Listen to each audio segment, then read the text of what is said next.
Welcome back to another episode of the Frequency of Love podcast. I am so happy to have you here. I was inspired by love stories when Dave and I wrote our own and realized that love is alive and well and thriving in today's world. And in a world that needs some pick-me-up and some positivity, I thought, what better way than to sit down with other couples that are also in love and find out how they chose each other, how they found each other, and how they stay in love. So today we have Jaime and Justin, and I am so excited to have you guys with us and get to know you a little bit better. And so I will start off. How did you guys meet? We met. I'll go first. Okay. No, you go ahead. Yeah. I mean, we might have two different iterations of it, but because it's been a long time. I don't know what year it was. My guess is it was around 2000 or 2001. Yeah. We met at a gym in Vernon, so about half hour. Like we live in Kelowna, BC, in Canada now, and that's where Justin lived, and I was going to school there. At the time, I was in massage therapy school, and I had a routine of getting up ridiculously early in the morning, going to the gym. So we were two of maybe five people that were crazy enough to get up to be at the gym for 4:30 in the morning. And it's just funny because it says a lot. The reason I tell this story the way I do is because it's a lot about who we are. Like we're morning people. And, I think it's so interesting that we met, the timing wasn't quite there, but we met each other doing exactly what we love doing. And so, yeah, we were two of a handful of people going to the gym at a stupid time in the morning and met there. But Justin was married, had two little baby boys at the time. And I was, I think, freshly broken up from a relationship, but I had not been married before at all and had no interest in, breaking up a marriage or anything like that. So we started just as friends, and it was really platonic, but an instant connection. And then it carried on for there. And when I was getting married, Justin was getting divorced. And so our paths, like we remained friends. We communicated here and there, but not a lot. Everything was totally platonic and very respectful of our respective relationships until my marriage ended suddenly in about 28, well, not about, it was 2018, right? Mm-hmm. And I reached out to Justin to ask him his advice in, again, a very looking for advice. He's a retired teacher of 30 years who worked with teenage kids. He had gotten divorced when your boys were the same age that my boys were when I was now going through this divorce. And I wanted advice on how to handle my kids, like not handle them, but they were going through a really hard time. And I wanted to know how he did it when he went through his divorce. And that just got us talking again. But it was, I don't know, it feels like divine timing. I think so. Yeah, from my angle, same story. Nothing's different. It's the same. It was super early. Like I usually call it stupid o'clock. We got up at stupid o'clock and would be at the gym, and it was the only gym that opened up for idiots like us that early in the morning. And so there was a lot of like friendship through proximity in a sense that there's only five of us in the gym, so you're going to start talking to people eventually. And I just at the time, like you said, to reiterate that it wasn't like lustful, sexual, that kind of thing, but there was definitely something there, and I knew that I wanted this person in my life in some capacity. We resonated. Like there was something about our conversations, the way that we communicated. We worked out in the morning. It was just like, this is a really cool person. And I felt like that I had somebody that I could just talk to. And it was really important to me. And I wanted to make sure that no boundaries were crossed. And, I still was very loyal to my marriage at the time. And I had boys and I wanted to take care of my kids and I wasn't going to blow up my family. But I still really was kind of drawn and gravitational pull to her orbit. And so we stayed as friends for years and years and just checked in. And I remember once your car got stolen and you had posted something online. And so I reposted it and was looking for the car and just started thinking like, this is sort of a weird friendship that we have. Like you're in a different city, it just was a thing. We would check in every once in a while. You'd say something, and I'd question like, is something going on? And so I thought, are you okay? Is everything all right? Just checking in. Or we'd run into each other We ran into each other so many all the time, times. It was which was really odd. bizarre to Yeah. me. And I look back now and I don't believe it actually was bizarre. I believe that like that's what happens is your paths keep crossing until the timing's right, you know? But it's sort of like I believe people come into your energy for a reason. And it's not to say that every single time we met, it was that we were meant to be together at that time, but it was just there's some people you know how you could live in the same town, which I pretty much have almost my whole life. And there's some people, unless we plan to get together, I don't see them ever unless we've planned it, organized it. And then there's certain people that you run into over and over again. And I feel like there is a reason, whether there's a message they have for you or there's something that's there. And that was like we would run into each other in the most random places. And it was just, yeah. Or you got your picture taken and you were the face on the mall. So I saw her like every single day you go to the mall. Like it was this huge picture of her face in the door. I walk in the mall, I'm like, whoa. You're like, I'm trying to stay platonic. I'm trying to stay platonic. Stop. Like right there. Like I can't go to the mall anymore.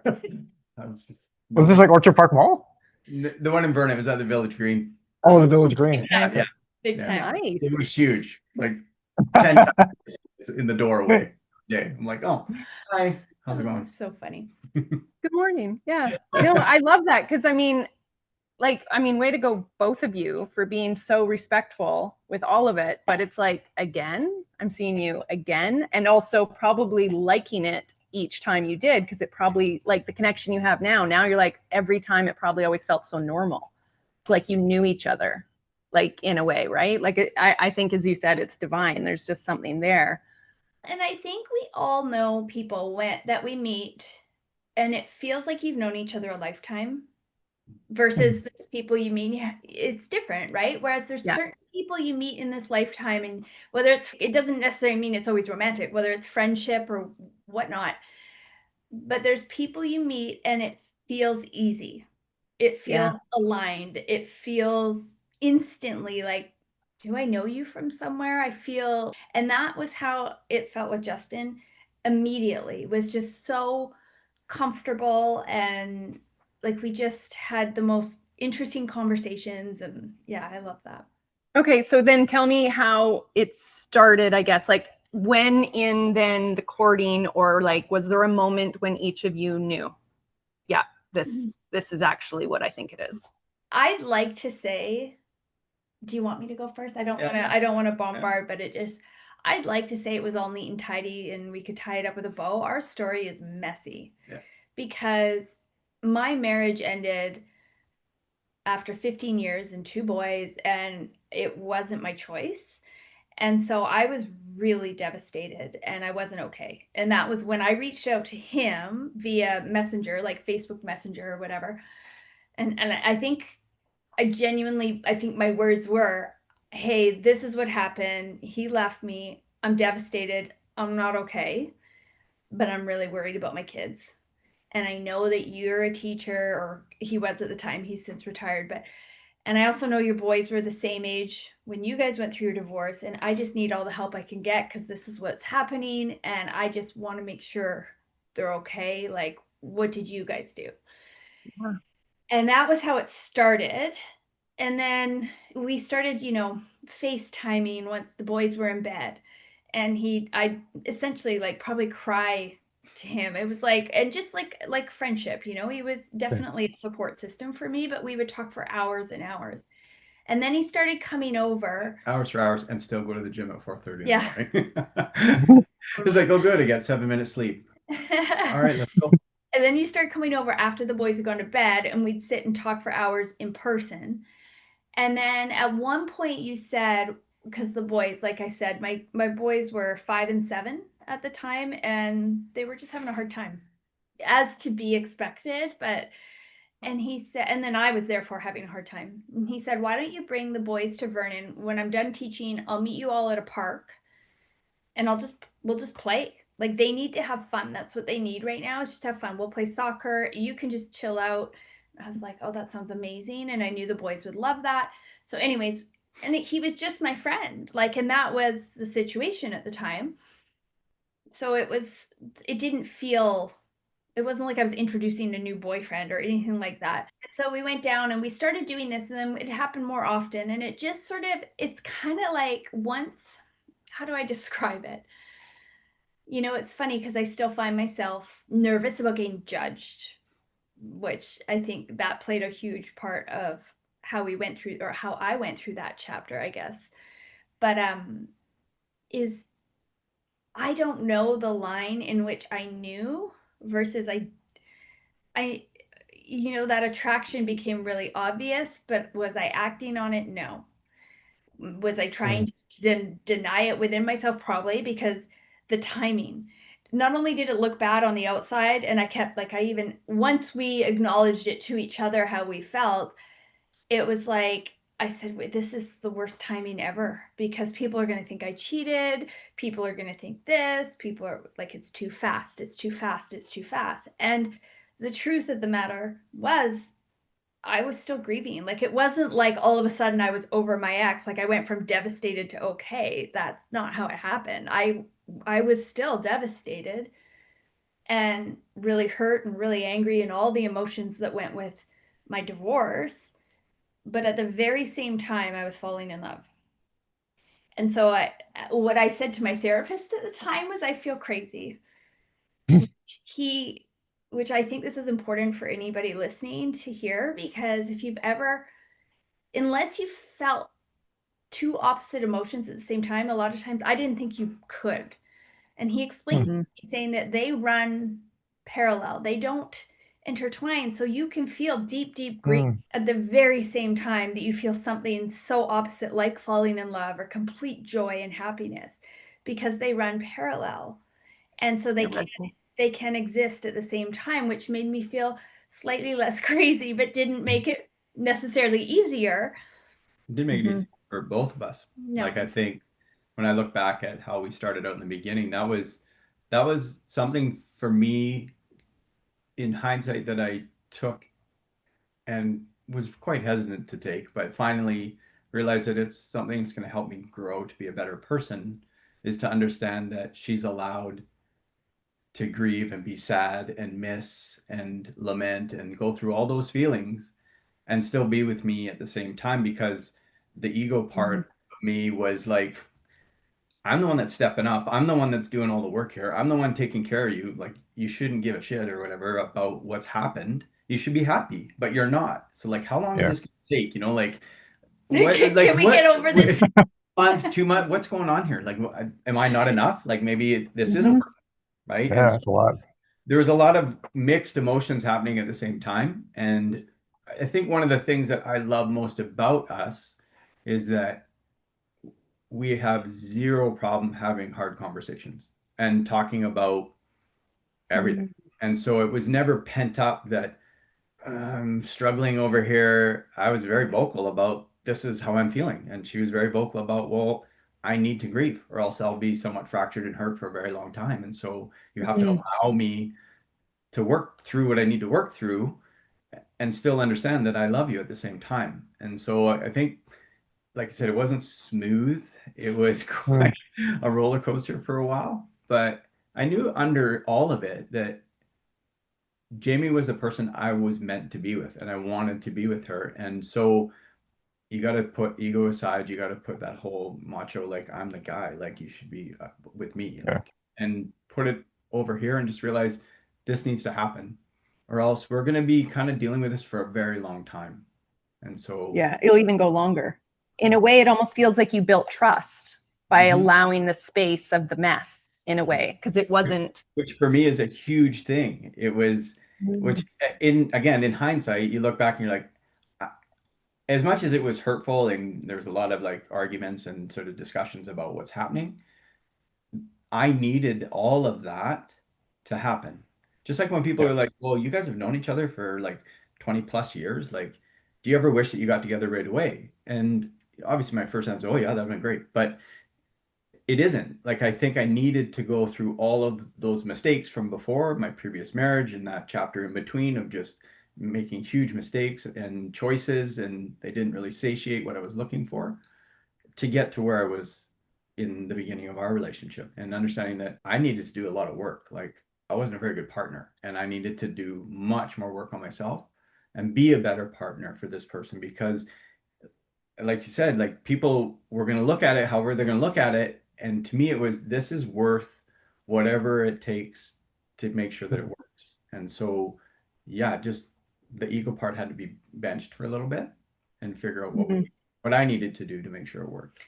There was a lot of times of coming back going, remember, we chose this, because we did. And that's the thing I am proud of, because I said very clearly from the get-go, I said, this is the reality of this situation. Like, there was no hiding it. I mean, who am I kidding? I was a mess, but he equally made me so happy. But I just said, like, we are choosing a really hard path. Not only that, I had 2 young boys. He was done raising his kids at that point. I said, are you prepared? Like, this will be starting again. And so it's like, we are stepping into this very consciously. This isn't the easiest of things, but I think that was the thing. We both knew it would be worth it. Well, Yeah. Well, in a way, you were almost building your foundation. Still waiting. I'm still waiting for it to be worth it. Yeah. But it has been. It has been. Like, in a way, that was your guys' foundation to then trust when anybody else's opinions started probably coming into the equation, that you were able to stand on. You're like, no. We've had these conversations. You don't get to have one because we've already discussed what this is for us. We had this conversation a few days ago about that. And I said, I think a lot of the mistakes made in previous relationships in my marriage was that I was really concerned about what other people thought, and I made decisions based upon other people's input as opposed to what was my gut, my guardian angel gut saying, no, that's probably not a good decision. And I just did, well, it's going to appease a lot of people and they'll be happy and we'll look good and I'll do that. And it took a while to start to realize that that's not how it works. Like, we need to be whole and I need to be whole, and then we choose each other every day and we move forward. That's how we work. Like, I can't be doing things that don't make me feel aligned with how I want to be. So those decisions changed over time. And that's a lot of us doing work and figuring out what we need and how we can better help each other and support each other and be a better us, right? As opposed to 2 individuals. So kudos, guys. Like, I mean, again, I think that's the point too about love. It doesn't mean it's easy and the fairy tale. It's not. And we can all come into different situations. And one thing you said, Jaime, that resonate too is that both can simultaneously exist. Like, I had also just broken up with somebody, and he had made me question who I was, everything about it. So I felt like I needed to be completely fixed or whole before he came in, but it was actually his mirror to me going, like, I could feel both at the same time. So all of a sudden, where I had questioned, I thought I was an untrustworthy person, he came in and all of a sudden I just trusted him completely. So in the same time of something I had doubted in myself, he came in and showed me, no, you are trustworthy. Like, I just trusted him implicitly. It just was a done thing. And I just was like, so it was almost like he had to kind of fill the parts that the other had kind of questioned within myself that weren't ever mine. And then someone just lets you mirror back that, like, no, you can be the person that you know is in your heart and in your gut. And it's just when you find that right kind of connection, I think. So I get that. And I think a lot of people can relate. And I think a lot of people can relate to also external judgment. I mean, that's how society is built right now, right? That we think that that's what matters first. And it really doesn't. Well, we're the ones showing up every day to live this life. I say thank God for amazing friends, because I had a really amazing friend, one of my best friends, who said to me at the time, she's like, what are you doing? Like, why would you? Because in my head, I was going, well, I shouldn't be with him. I shouldn't be doing this. I shouldn't. And she said, he's your person. You didn't do anything wrong. Why do you care what anybody thinks? You know, you didn't do anything wrong. And she just said, you deserve to be happy. And it was funny because it's not that I needed permission, and I know that I didn't. Most of us know that inherently. We know we don't need permission, but it sure feels good when somebody that we love and trust gives us permission. Yeah. Then we can let go. And that's exactly what happened. Is I was like, you're right. Okay. Sometimes we do need that push or that. And I think that that's okay too. Yeah. I love it. I love it. I love it. I love it. So what is one quality that you loved at the very start, whether that's 20 years at the start of the relationship, that you still adore today? She's super hot. In each other. Oh, sorry, was that out loud? I think, go ahead. No, you go. You started. Okay. I think one of the things I found, well, there's lots. I mean, that was one of the things that drew us together is we had lots of early morning conversations where you're at your worst, you're just rolled out of bed and you're just like, let's just hang out and talk and get to know each other. And I think one of the things I found really inspiring was her curiosity. I think she's super curious. I think she's very, very empathetic and caring, super empath, like picks up on stuff very quickly, loves to talk, is very smart, very funny, second funniest person in the house, and humble. And I think part of it too is that we strive to support each other a lot in whatever way that means. I mean, we do a lot of things to make sure the other person is okay. And all of that was from the very beginning. And very loyal, very honest. She's the only person that I've spent a lot of time with in a relationship where I can actually say the words that I feel safe and I feel that I can trust you. Because as I alluded to a little bit earlier, that was a huge thing for me. People were not honest and were not very forthcoming with stuff. And that turned into some really ugly endings. And it really scarred me for a long time. It was the baggage that I dragged to every relationship. And it just became a very huge insecurity for me. And I needed somebody to make me feel that I could trust them and be safe by trusting them. And that's how I feel. And that's how it was from the very beginning. We'd share conversations, talk about just bizarre, weird stuff, and just love it. It was great. You can be yourself. Like you can just be open and honest. So I think you guys highlight the weirdness very well. oh, yeah. Yes. Yeah. Sorry, if you watch the reels, she always Love talks it. about how weird they both are. There's a lot of weirdness. You don't even see half of it. You don't see most of it. But it's, yeah, I think it's that connection for me. And it's something that is almost, it's not, it's beyond words. The work that I do, I work with couples and individuals who are like as a relationship and divorce coach is what I do. But so in my work, I have a lot of people who maybe are dating or wanting to know about, can I fall in love again, or all of these kind of questions. And they'll often say, do you think I'm ready? And how will I know? Or maybe they're dating something. How do I know if this is the person? And it's funny because I've been asked this question so many times that I've, over the years, not only knowing how I feel about Justin, but I've gone out and anytime I meet a couple that I think are really like, you can just see it, whether they're older, whether it's a newer couple, but you can see that they're so aligned. I'm like, how did you guys know? How did you know? And every single couple that I've asked, and then it's the same as what we both say truly, is that I just knew. Like it was just an overwhelming knowing. Like it's beyond words, it's just a feeling. And that's the thing that I still stands true today for me is from the moment we met platonically, there was a feeling, a connection. And that connection just lasted where it was like, whether you call it alignment or comfort, or we both have a tattoo on us that says home. Because he asked me very early on when we started dating, what word would you use to describe me? And instantly I said home. And he said, that's my word for you. And that to me, it sums it up. It's just like there was just a feeling. And then through all the conversations of like, I always am, like he said, I'm curious. I'm always asking questions. So I wanted to know what his core values are. What is it that you want out of life? What's important to you? What would you do differently now in a relationship versus what you did then, and all those kind of things. And every answer he gave was just like, where you're like, yes, me too. and I don't believe you have to be the exact same as your partner, but having core values that align, I think Yeah. is really important. And I learned that like kind of the Completely. hard way, right? And Yeah. to me, that is something that we, from the beginning and now, really share is we're not the same person, but there's so many values and so many things that we love about each other that just align, and it just feels right.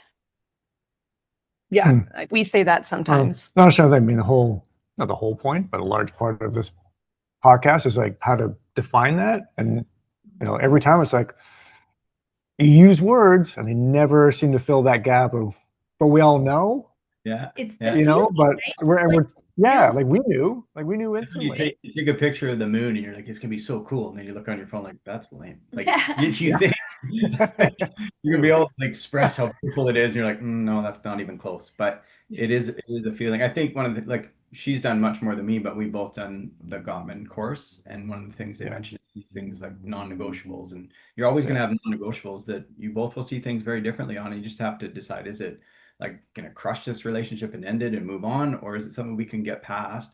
But the core value part, you have to have the same core values. Those are hard ones to not be on the same page as. I mean, if one person's into monogamy and one's not, I mean, that's gonna make a real different conversation. So I think for us, the core values were very much in line. And as much as we love the word weird, we're both weird, but we're two different people, but there's a lot of things that are overlapping that are very much the same, and like, I'm so grateful to have someone in my life that is accepting of those things. I'm also very grateful to have someone who puts a lot of value in understanding that every one of us is a work in progress. Every one of us is always changing. I think I just saw something the other day about how you're always looking for your other puzzle piece, and how that never works because you're not really a definitive puzzle piece yourself. So how could you find someone to fit perfectly into the connecting pieces when you're not really sure of the shape you're in? And you'll always be morphing and changing.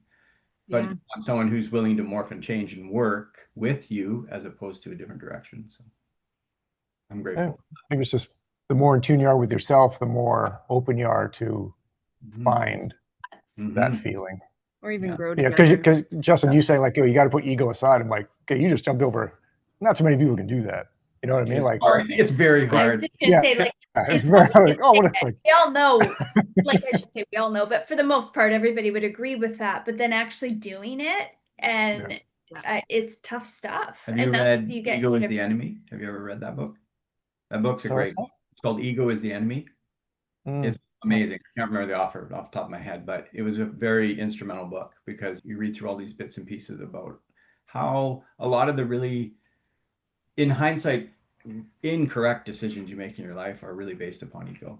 And once you start realizing that, especially men have a huge ego about certain things, and when those things get challenged, the first sort of jump is to get really defensive, like super defensive about how dare you, and that was a real tough one. Yeah. Do you find too, I wonder, it just occurred with you saying that too, is like when you do find that right match, it's like there's never going to be a better person to poke at that ego and like call bullshit on it. That's not working for me. And the other's like, no, but that's been my MO my whole life. And you're like, yeah, it's not going to fly here. There has to be a lot of concessions made. I mean, you not to the point where you're not yourself anymore, but there's a lot of things that need to change. What you thought you had planned out may not be what comes to fruition in the end. It's you're moving towards hopefully a common goal that you both can be happy. Again, the thing I saw the other day was about you're not fighting each other, you're kind of fighting for each other, and you need to keep that in mind every time you have any kind of argument or disagreement. We're trying to get further ahead, not to win the argument so I can gloat and walk around the house feeling awesome. It's about, I won, but now the other person's super mad at me and doesn't want to be around me. So did I win? Like, it's a pretty Pyrrhic victory when you lose like that. Yeah. Well, and that comes back to with the core values. If you've got the core values, we're like, so even if there's a disagreement because we're both different people, are we working towards the same end game here? Same World Series. Ouch. I always say too that there's nothing that's going to show you faster your own stuff, for lack of better words, than your relationship. And so, but you want to be in a relationship that is healthy, safe, whatever that is, because that's where it's going to come up. Like, so often you think you're healed when you're still single and you're like, I've done the work, I've read the books, I've done all the things. And then you go and start dating or get into a relationship again. And then the triggers start coming back. You're like, oh, and it's showing us where the hurt still is, where the insecurities still are. And I just know for us both, there's a lot of times going both direction that it's like, no, I hate to break it to you, but that's your stuff. Yeah. So There's something I I'll said let the you other day figure about that that out. too. You know, we talk about that a lot. Like, I'll let you figure that out. Yeah. The fact that we're both, especially you, are very open and honest about saying like, this triggered me, or this made me uncomfortable, this rose some anxiety or whatever, and then letting us have a conversation about it, as opposed to just being like upset and mad and not talking, and then I'm trying to figure like, did I do something wrong? Like what's happening? Like I need some input. And we're so good about that. Most of the time. It doesn't always go smoothly, like, let's be honest. But I am proud to say, like, even that when it goes sideways for very little time before it gets repaired. So that's healthy. Yeah. And that's healthy. And that's something we say to each other a lot is, it's okay, I'm not going anywhere. Like, it's not like because we have a bad day or a bad week even, or a bad fight or whatever it might have been, I'm not leaving, like, I'm all in. So we sort these together. It's okay. And it's having that to come back to is like, it just feels different than most relationships I had in my past. It didn't have that. And I think that is because fighting conflict is normal. It's in how you deal with it. And I'm finally in a place where I'm like, oh, this is what a relationship's supposed to feel like. Like, like, it's not perfect, but it's like, I keep coming back to, you said it too, but the word safe, but it just feels, it's like there is a safety to it where it's okay. Even if it's a bad day, it's still going to be okay. Yeah. So, I mean, you guys have probably hit on a lot of it, but what do you think keeps you guys in love through all these years of being together? Anything you guys do? I think bedtime karaoke. Yeah. Alcohol. We sing a lot. Yeah. And the weirdness, the silliness, the funny, and that is one of my core values, and I think one of yours too. But I know for me, that was at the top of my list of things I needed in a relationship that I really value. Is you have to have a pretty wild sense of humor, or you're probably not going to get along with me. And we match each other that way, and I think that's what.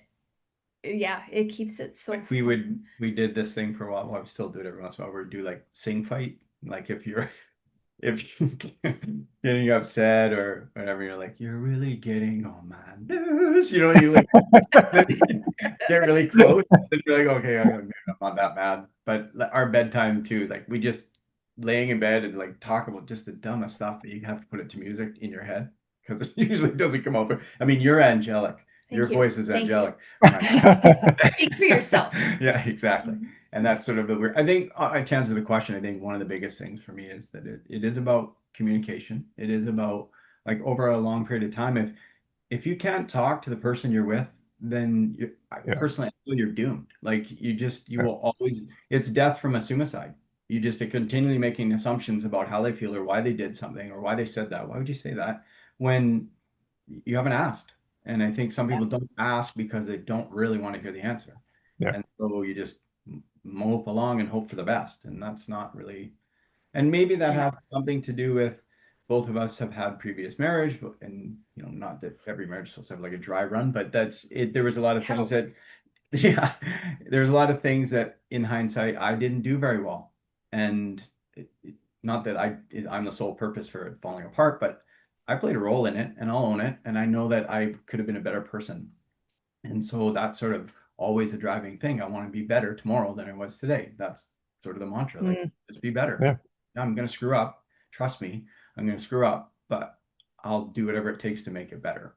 So I think you have to have fun. I think it has to be intentional too. So I think you, like, whether it's date nights but spending time together that's quality and having fun, where, and no judgment, we do it too. equally as much, but just, you know, you can get in the habits of looking at your phone each independently, and you might be in the same room watching the same show, but you're disconnected. So equally making time to connect. And I feel like that's something, well, I think Justin's even better at it than I am. He really notices when it's not happening and makes a point to make sure that it happens. So to me, I get that. That's helped us. If we have a busy day, it's the same thing. I'm like, we haven't caught up yet. So much happened. We spent a few hours away from each other. Like there's so, and if I don't have that, I feel very scattered. Like I haven't unpacked all my moments shared with you. Yeah, I was saying like kind of the coolest thing about being here is we don't have phone plans yet. I mean, we have the phone and we could go get a SIM card. We haven't done it yet. But when we leave the house, we don't have internet anymore.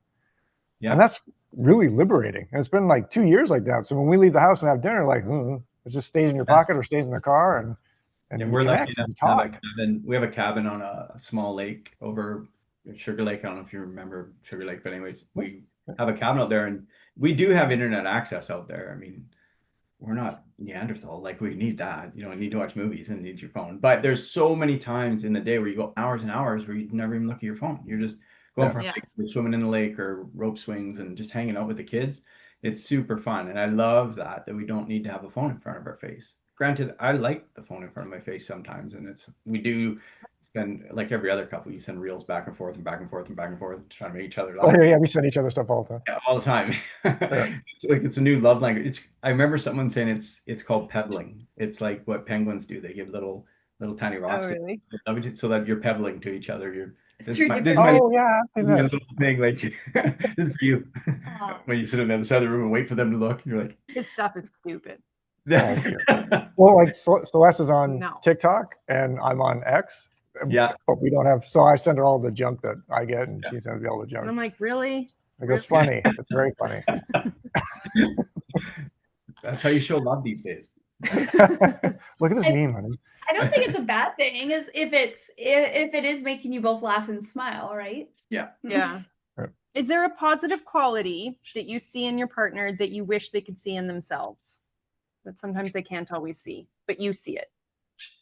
I'll go first. I think I see her inner strength. The concept of things like imposter syndrome and whether you're doing the right thing in this career choice and stuff like that. Every time I have 100% faith and support in what she's doing for her new career. And new career, it's 8 years in. Still. It still feels new. Still. Well, you've also jived. You taken different. Proving the point, Jamie. He's giving you a compliment on how incredible you are, and you're trying to diminish it. Not that you weren't incredible as an RMT. Also, you were like the best in the Okanagan. People talked about you forever, and you made a great mall model. Thank you. For the mall, that was really cool too.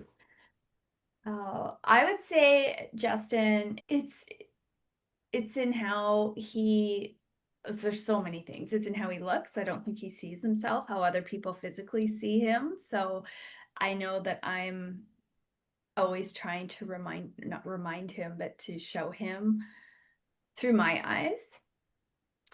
And I think that Justin's one of the hardest workers that I've ever met. And I think he's been very undervalued for decades. I think you're finally starting to get not that you needed recognition. I know that was never it. The appreciation, I don't know how to put it into words really, but I think that what you go out of your way to do when you are working at whatever that work should be is like next level. It's impressive. And I don't know that he sees. Thank you. Sees that or gets the accolades that he deserves. Thank you. Well, hopefully in time. Isn't that the beauty of why, again, we have the partners, right? To also mirror up how incredible we are when we can't see it ourselves. Well, I think that's a beautiful mark of a partner too, that you can read that your person is not suffering, but maybe just not feeling 100%. And so it's nice to be there to remind them that you're pretty amazing. Yeah. And you're pretty hot and stunning. Like, I'm pretty lucky. Super lucky. You guys are a very good looking couple. It's both ways, my love. I was going to say, you're both very good looking couple. Thank you very much. Definitely. You got the lighting on? That's why I like Got the blemishes off. That's nice. I mean, you've probably hit on quite a few through this whole conversation. You've probably brought up a lot, but what do you think there's one tip that you could recommend to others that does keep love strong and connected as they navigate the relationships? If you could pick one. And I mean, like I said, this is the work I do too. So I'm passionate about this stuff. I could talk about this for hours. I just think the biggest thing that most couples don't do that ends up spiraling them towards the end, if not a really tough time, is not having the courage to have the really hard conversations, which to me is the conversation you're avoiding. It's that one that like you want to, it might be that it's something stupid, like I always use the same example, but like the shoes at the door and the person that leaves them there and it might be like little irritations and you just don't bring it up because you don't want to cause another fight. And I feel like I know we can relate to this. Like I think this is human nature. I think all couples can relate to this. But the couples that last versus the couples that don't are the ones that regularly check in, not just with each other in the day, that's important too, but check in with how the relationship's feeling and how are you doing, what needs to change, what's on your mind. And that might be the opportunity to say, like, I need you to put the shoes away. It really hurts when you don't listen to me at the end of the day, or whatever, X, Y, and Z, that difficult conversation. And I think it's finally having the courage to say it out loud and then learning to trust over time that your partner can hear you and that it won't be the deal breaker. And that can go both ways, that I can say whatever needs to be said to you and vice versa. You can say it to me. And I think the couples that do that repeatedly over and over again are the ones that last, because over time, the more that becomes like a norm, a ritual in your relationship, that you talk about the things that are bothering you, the things that bother you become less, because there becomes less and less to talk about if you're having those conversations more frequently rather than allowing it to build up into something that explodes, right? Totally agree. And for me, that's like, there's actually even, is it last week? I don't know that it was like the most difficult conversation, but I just wanted to express something that I could have easily not. I could have easily just, it wasn't on his mind, I don't think. It wasn't really a thing, but I wanted to like talk about it, to explain where I was coming from and just to be able to get that out so we could better understand each other. And those are the things where I always end up, because I could have easily avoided it. It was hard for me to bring it up. But then after we were done that conversation, and we did it while we walk the dog. So, it's always good if you're moving and like, you just feel you feel like 1,000,000 pounds are off your shoulders. It just feels better. And that actually made us feel more connected, I think. So I think that if I had to give one thing, that would be the thing I think is the most important, is to have those tough conversations. I would say, and I'm going to steal your thunder. This is what she says all the time too. I think the most important thing you can do for your relationship is the work that you do on yourself. So with her clients and with us and conversations, if you expect a relationship to blossom into something beautiful and you guys move in the right direction, you kind of have to do the work on yourself first, because you can't not even really understand what's happening with you or why you're doing certain things and then expect another person to be able to jive with that and dance with you, because they're totally blind. They have no idea what's happening, and you don't even have the capacity to explain what's happening. So until you do the work and figure out your own baggage and all the things that you consider insecurities and how you're going to work with those, you can't really have a truly beautiful connected relationship, because you aren't really truly, in my mind anyway, really ready to do that. That needs to happen, and that can happen together as long as you're open and communicating all the time and saying, look, I'm struggling with this and I need time for this, or I need some help with this, or whatever it is, just as long as you work on yourself. And I think it helps you to not only know who you are, but it helps you to love yourself. And I think that that's really important, right? I think when we go into a relationship needing to be loved by the other person because we don't know how to love ourselves, which I'm very familiar with in my past. Like I had so many insecurities and I had a lot of work to do. And I don't, like you said, I don't also blame the entire breakdown of my previous marriage on myself, but I can own my stuff and see what my part in it was.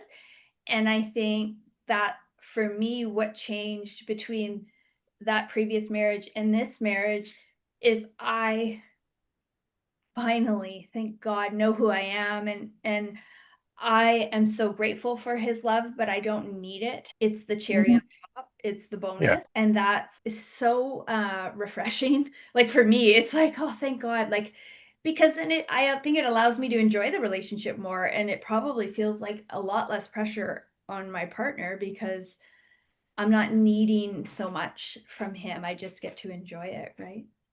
I think those are the choppings of young relationships and ones where you're not truly aware of what you actually need. I think the codependency becomes the default, right? Like, and I blame Disney and all the romantic novels we read as kids, where you got to like, it's, you know, it's just kind of like very Eros kind of love. And it's very, like, I need to be with you all the time and devour your space and everything about you. And then if you're not getting that reciprocated in exactly the same amounts, you start to question, well, is there something wrong with me? And like all the things you start spinning around. So I think once you are very independent, like you said, I love you madly, but it isn't a necessity. I don't need it. I choose it every day. Like every day, I choose to be with you because you're hilarious and you make me laugh. And you're a great singer. Thank you. Yeah. Great singer. Love it. Nobody wants to hear me sing. I will. I've been poking at her.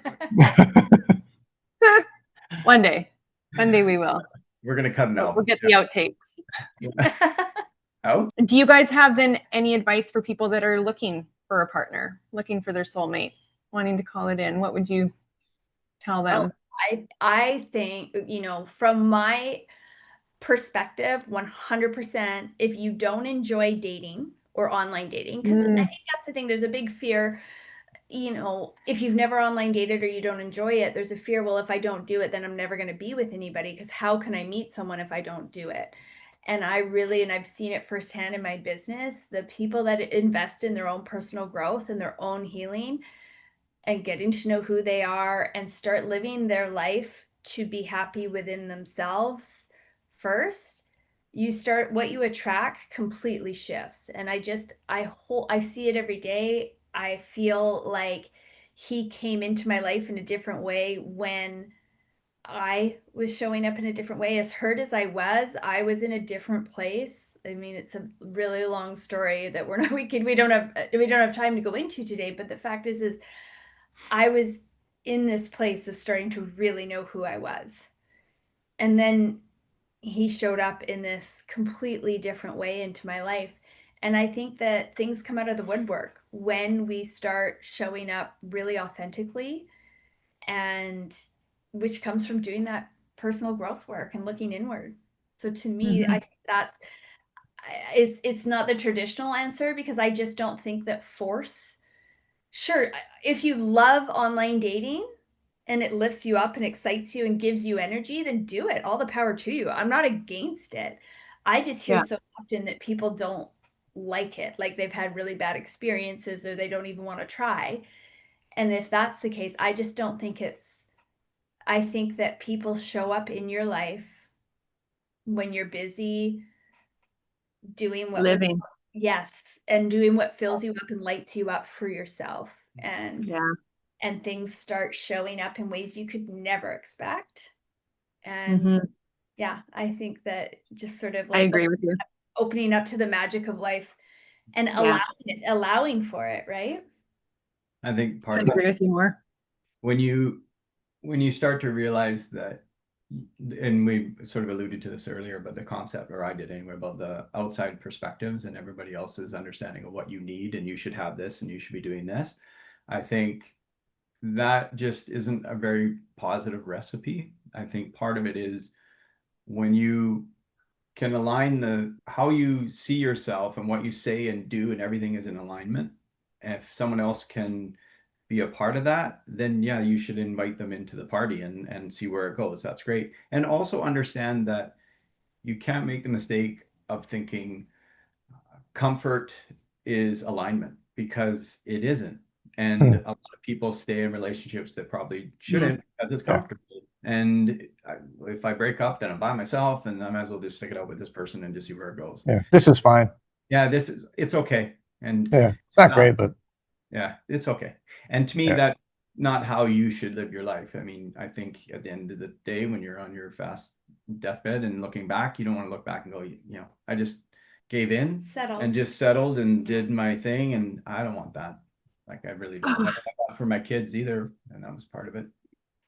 I appreciate you saying that, Justin. I feel like it's actually, I've been a little, it's like, even with the release of the book, and just, I know there's a lot of people that have settled, and it's something that it worries me, because I'm not trying to hurt anybody that have made that choice. But I do think that this life is to be lived and to be enjoyed and to be experienced. And sometimes it's worth it to just choose yourself and go for it. I think, and I agree with you, I think we need to turn the view more towards life as like a smorgasbord, and you're just supposed to like try many things as possible. We had a conversation a little while ago with another friend that it's unfortunate though, because you become defined by your missteps and you're defined by the mistakes, and people just will not let that go. And so that makes people apprehensive to try. And so whatever is working right now, if that, I guess this is my life and I'm just going to keep chugging along and be 80-60% happy, whatever it is, instead of, no, I'm going to try something different. And the reason I say that is I also, like, we have two amazing young boys in this house, but I also have two older boys who are, you know, and I'm always thinking about like, okay, are they going to be happy? Like, are they happy with this situation? And you don't want to step in and be that dad and be like, well, I'm going to tell you how to do things like it. But at the same time, I want them to understand that I want them to be happy. That's the goal. Like, I want you guys to be happy, and whatever choose to do, then do it, as long as you're making that decision and not what you think me or your mom think is right for you. Like, do it. Yeah. And we both might be like, no, that's not cool. But hey, if you're happy. Well, I think that's an incredible message. And I think it kind of sums up everything we've even been talking about, right? Like, we're allowed to have a happy life, and we're allowed to do it in partnership. Well, and that's it. And I think whether it's like, we all go through hard times, whether it's divorce, whether it's, you name it, right? But there is another side that, like, a lot of times those hard times are actually leading us in the direction we were meant to be on, or getting us back on the path that was meant for us. And I don't believe in regret and looking back with regret, but I just think, wow, like, to think I can now personally look back and go, I'm so glad it happened the way it happened, because had that not happened, I wouldn't be here. Yeah. You know, and I think so often, if I could have known that at the time, it probably would have allowed me to go through that hard time a little easier. But at the same time, it's helping me move forward in different ways. And yeah, I hope anybody listening to this too, if you are going through a hard time or feeling like you might be alone forever, or worried that there's not somebody out there for you, like, there is oftentimes, it's that struggle is just that moment right before everything opens up, right? It's like, just if you can just keep pushing a little bit more ahead, leaning in. It's that. There's a quote, the famous quote that I kind of live by now, and it's I'm paraphrasing, but it's basically, a genius makes no mistakes. They're simply portals or windows to discovery. And if you look through your life, instead of like just like, oh, I was in a long-term relationship, and you're like, oh, if only I met Celeste earlier. I was like, no, everything had to happen in the order that it happened for you to be happy today. So there are no mistakes. There are no mistakes. And if you look at it through that, you can, one, release the past, which is quite a burden. You gotta let it go. Let it go. It's I used to teach this concept of the valley of disappointment, and how we have these expectations that, like, on an XY axis, like, I'm doing the work, it should be this straight line, but that's not how it works, right? It doesn't work that way. It's just like nothing, and then it goes up. And so many people quit right before it becomes good. Or, you know, they just don't have the capacity to see, like, you need to keep leaning. I used to say, like, you gotta lean into the suck. Like, it sucks, but just keep leaning. It'll get there. Oh, this has been a treat. I absolutely adore and love your love story. Thank you so much for being on and sharing so much of your wisdom.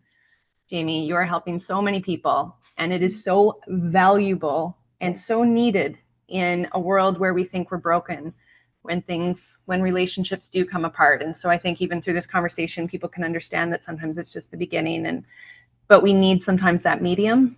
So thank you for doing what you're doing. And thanks for being such a cheerleader to her, Justin. And thank you for taking the time to be here with us. I really, really appreciate it. Yeah, thanks, guys.